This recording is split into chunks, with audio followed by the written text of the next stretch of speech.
We'll begin with the chapter 19, that is excretory products and their elimination. Means what are the excretory products of the process of metabolism and how are they eliminated. In this chapter you will study about the human excretory system, formation of the urine and the functions of the tubules and mechanism of the concentration of the filtrate and regulation of the kidney functioning, process of micturition, and what is the role of other organs in excretion, and what are the disorders of the excretory system. The chapter at a glance today will study about the various animals excreting the different kinds of excretory waste or the metabolic waste. So the types of excretion we'll study, and will study about the excretory organs. You know already that animals, they release excretory waste or they eliminate a large number of waste which is produced by their metabolic activities. So this waste, it is in the form of nitrogenous waste, and the nitrogenous waste which should be excreted, it is in the form of ammonia, urea and uric acid. So these three, ammonia, uric acid and urea, are the major forms of the nitrogenous waste which has to be eliminated, otherwise it will cause toxicity in the body. So the ammonia, it is the most toxic form and it requires large amount of water for its elimination, whereas uric acid is it is the least toxic and it can be removed by the minimum loss of water. So with this we'll learn about the types of excretion. So depending upon the nature of the nitrogenous waste which has to be eliminated, the excretion in animals is three types. Some organisms, they are, or the animals, they are ammonotalism. They show ammonotalism and they are called as ammonotalic, and some show ureotalism and they are called as ureotalic, and some are uricotalic because they show uricotalism. So this way, ammonotalism, ureotalism and uricotalism, these are the types of excretion which is seen in different types of animals. The excretion of nitrogenous waste in the form of ammonia, it is called as ammonotalism, and the animals or the organisms are called as ammonotalic. I am repeating, the excretion of nitrogenous waste in the form of ammonia is called ammonotalism, and the organisms which excrete ammonia are termed as ammonotalic organisms or ammonotalic animals. This ammonia, it is readily soluble in water and it is excreted by the process of diffusion across the body surfaces or through the gill surfaces as ammonium ions. These kidney do not play any significant role in the elimination of ammonia. The organisms which are ammonotalic are many bony fishes, aquatic amphibians, aquatic insects, etc. So I am repeating, the monotalic organisms, they excrete nitrogenous waste in the form of ammonia, and the process of excretion of nitrogenous waste in the form of ammonia is termed as ammonotalism. Another type organisms are ureotalic.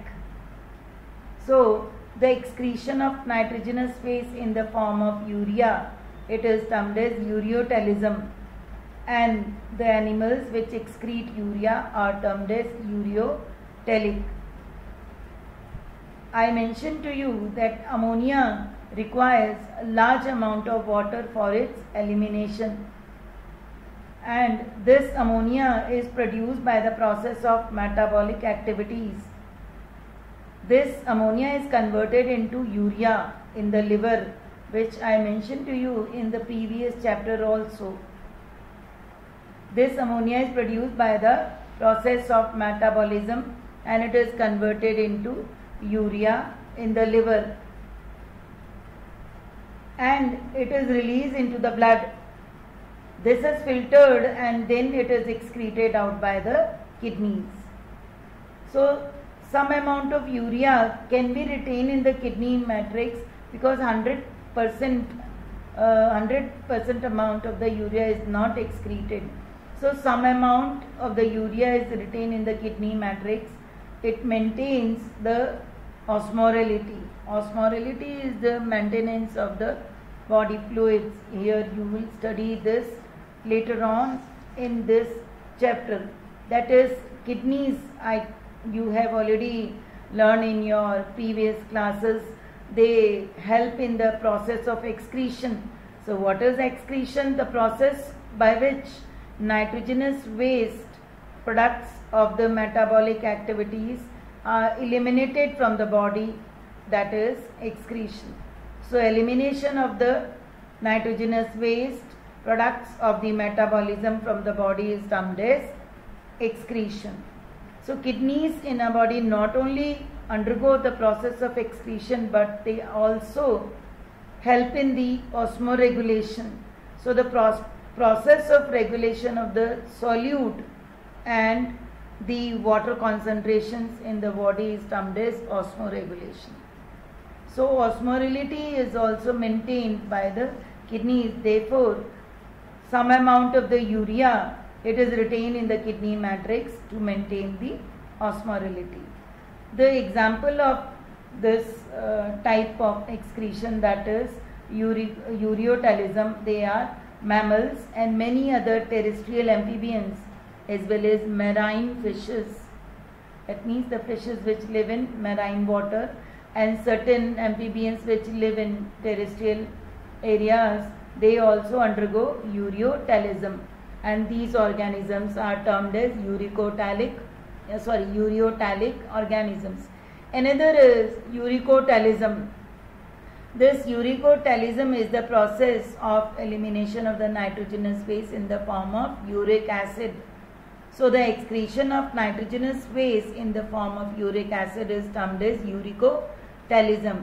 And I mentioned to you just now only that the uric acid, it is least toxic and therefore it can be removed just with the minimum loss of water. So the organism which excrete uric acid are called as ureotelic animals or the organisms, and the animals which undergo this process of the elimination of the nitrogenous waste in the form of uric acid, that process is termed as ureotelism. So excretion of the nitrogenous waste in the form of uric acid is termed as ureotelism. These animals, they generally live in dry conditions and they have to conserve water in their body. Therefore, they convert ammonia into uric acid. These animals, they live in the dry areas or the dry conditions, and therefore they have to convert ammonia into uric acid. And since the uric acid is least toxic, it is excreted in the form of small pellets or the paste with a just minimum loss of water. A simple drop of water is given along with the pellets. Example of these types of animals are reptiles, birds, land snails and insects. Now I would like to come to the excretory organs, various different excretory organs. Excretory organs are the tubular structure. Excretory organs are the tubular structures. These tubular structures are found in the invertebrates, whereas vertebrates have complex tubular structures called kidneys. So the simple tubular structure is found in invertebrates and highly complex tubular structure called kidneys found in the higher organism or vertebrates. Now I would like to tell you various excretory organs. They are protonephridia, nephridia, Malpighian tubules, antennal glands, and the kidneys. So the protonephridia, or also called as the flame cells type, they are found in organisms like Planaria, belonging to Platyhelminthes or the flatworms, as well as rotifers and some annelids and cephalochordates, example Amphioxus. These all have these excretory organs called as protonephridia. A protonephridium is a network of closed tubules, and each branch of it terminate in a flame cell. I am repeating, each branch is having a network of closed tubule and they terminate into the flame cell. So the protonephridia are the excretory organs and osmoregulatory organs found in platyhelminthe organisms like Planaria, rotifers, some annelids, as well as cephalochordates, example Amphioxus. They are concerned with osmoregulation, that is ionic and fluid volume regulation. Another type of excretory organ is nephridia. Nephridia are tubular organs, again found in the annelids, as well as you can example in earthworm. They help in removing the nitrogenous waste and maintain a fluid and the ionic balance. Another type of tubular structure, excretory structure found in insects, example cockroach. They are Malpighian tubules. They are Malpighian tubules. They are yellow thread-like structures in cockroaches. They are found at the junction of the midgut and the hindgut. They help in removal of the nitrogenous waste as well as the osmoregulation. Another type of excretory organ is antennal glands. They are also termed as green glands and found in the crustaceans, example prawn. So they are the excretory organs for removal of the nitrogenous waste. Then the kidneys, which I told you, which are highly complex tubular structures, they are found in vertebrates. They help in the removal of the excretory waste as well as help in the osmoregulation.